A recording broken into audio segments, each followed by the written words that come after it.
This channel does not promote any violent, harmful, or illegal activities. All content provided by this channel is meant for an educational purpose only. এটা অত্যন্ত বেদনার সাথেই বলতে হচ্ছে আমরা আজকের দ্বিতীয়বার একই পরীক্ষায় বসতে হচ্ছে। 2011 সালে যারা এরকম একটা পরিবর্তন এনেছিল তাদের মধ্যে অনেকেই প্রায়শ্চিত্ত দিয়ে ফেলেছেন, আর আমরা যারা যোগ্য শিক্ষকরা ছিলাম আমরা প্রথম ধাপে আজ 7ই সেপ্টেম্বর 2025 আবারও একই পরীক্ষা দিয়ে সেই পাপ মোচন করতে যাচ্ছি। রাজ্য সরকারের চাকরি চুরির যে দায় সেটাকে আমাদের ঘাড়ে চাপিয়ে দিয়েছে, আমরা সেটাকে মোচন করার জন্য যাচ্ছি। আবারও দ্বিতীয় পর্যায়ে 14ই সেপ্টেম্বর যেতে হবে, এই আর কি। আপনারা তো বলেছিলেন আপনারা যারা যোগ্য চাকরিহারা রয়েছেন বসবেন না সেই চাকরিতে। দেখুন, এই পরীক্ষায় আমাদেরকে বাধ্য করানো হলো। আমরা এখন কোথায় যাব আপনি জাস্ট নিজেই ভেবে দেখুন। আমাদের যা বয়স এবং তার পরিপ্রেক্ষিতে এখন আবার যে পরীক্ষার আয়োজন করেছে, তাহলে আমরা কোথায় যাব?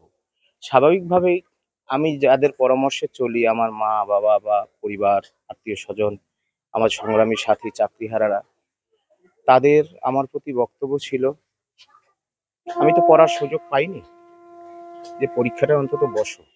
আমি তাদের কথাকে অমান্য করতে পারিনি।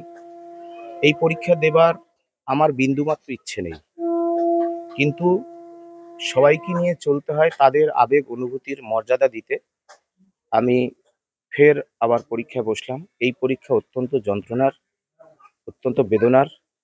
রাজ্য সরকার, এসএসসি এবং দেশের সর্বোচ্চ আদালত, কোথাও আমরা ন্যায় পেলাম না, এটাই আক্ষেপের। সমস্ত যোগ্যরাই কি পরীক্ষায় বসছেন? আজকের সমস্ত যোগ্য শিক্ষক শিক্ষিকারা তারা পরীক্ষায় বসবেন, সাথে নতুনরাও। এই যে আপনার পরীক্ষা যে প্রিপারেশন নেওয়া হয় সেই টাইমটা তো আপনার খুব কম পাওয়া গেল। যে একজন এটাও তো একটা বড় লড়াইয়ের পড়াশোনা করে তারপর পরীক্ষা দিতে বসবে। আপনাদের এই লড়াই করতে টাইম। দেখুন, আমরা দীর্ঘদিন ধরে রাস্তার আন্দোলনে ছিলাম। আমি একটা রাত পড়তে পেরেছি, আমাদের অনেক সাথীরা হয়তো পড়েছেন।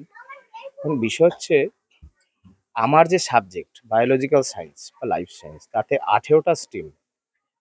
তো অনেক কটা আছে MSc, বটানি, zoology, physiology, microbiology, biotechnology.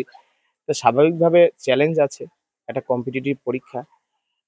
আমি তো বললাম, রাজ্য সরকার একটা নির্বাচিত জনপ্রতিনিধি, 3বারের মুখ্যমন্ত্রীর নেতৃত্বে তাদের যে সংগঠিত দুর্নীতি আবার আমাদের বাধ্য করালো। আমরা দুর্নীতির শিকার হয়েছি। হ্যাঁ, এখন কি হবে কি হবে না, পরীক্ষায় কি সাফল্য আসবে সময় বলবে। তবে পরীক্ষাটা দিতে যাচ্ছি। রাস্তার আন্দোলন পরীক্ষা শেষ হওয়া মাত্রই আবারও চলবে, আরো গতিবেগে চলবে, দেখবেন। এই নিয়োগ কি স্বচ্ছ হবে বলে এখন আপনি মনে করছেন? দেখুন, যারা চাকরি চোর, যারা নিজেরা দু কান ধরে বলল আমরা চাকরি বিক্রি করেছি, রেড চার্টে বিক্রি করেছি, তার আবার 1806 জন লিস্ট ওয়ান আকারে প্রকাশ করে বলছে আমরা চুরি করলাম, তারাই নিয়োগ করছে। স্বাভাবিকভাবে মানুষের মধ্যে প্রশ্ন রয়েছে, আমার মধ্যেও আছে। দেখা যাক